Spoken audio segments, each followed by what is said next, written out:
I'm horticulturist Gary Bachman. It's time for another daily dose of hort.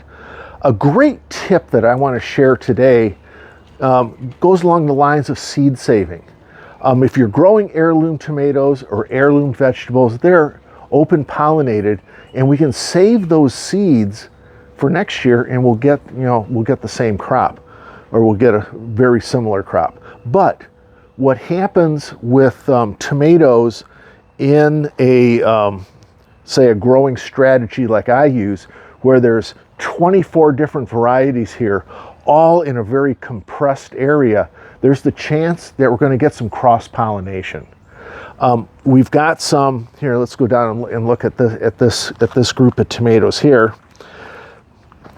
You might say, well, Gare, why don't we just save these guys and save the seeds out of those? Well, the thing is, we don't know if they've been cross-pollinated. So I've got a little tip here, and it involves using these little jewelry mesh bags. I shared this tip last year. I'll tell you something. A lot of people thought this was a pretty cool idea, and it really is. What we need to do is find a group of tomatoes, or I like to call them a hand of tomatoes. And let's go over here to this one right here, Kate. Here's a group of flowers that haven't opened yet, okay? You see that? And so that means that they're not ready to be pollinated.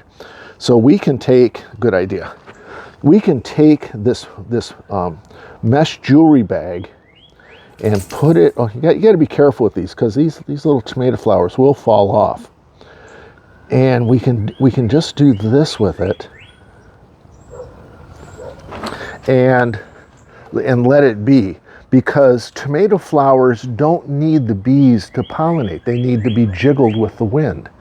And so we'll go ahead and I'll protect these unopened hands of flowers and wait until you can look in there, and you can actually, you'll be able to feel the little tomatoes that are starting to develop.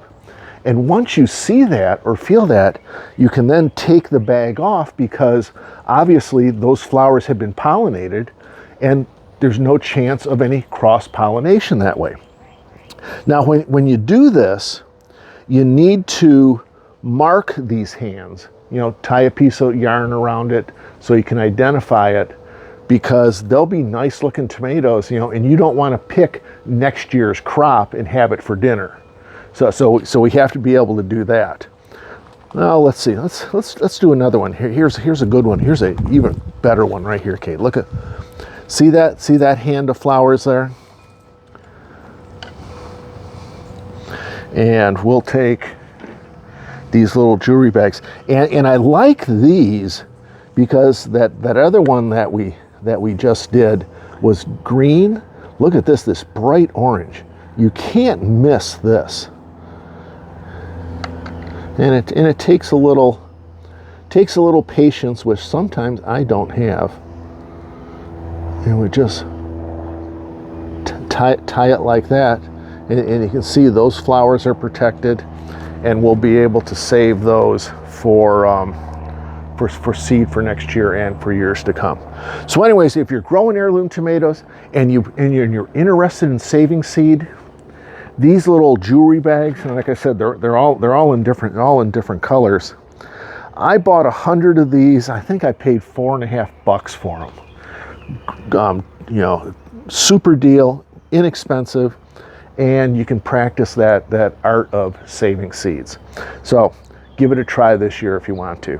Thanks for joining us, and we'll see you next time for another daily dose of hort.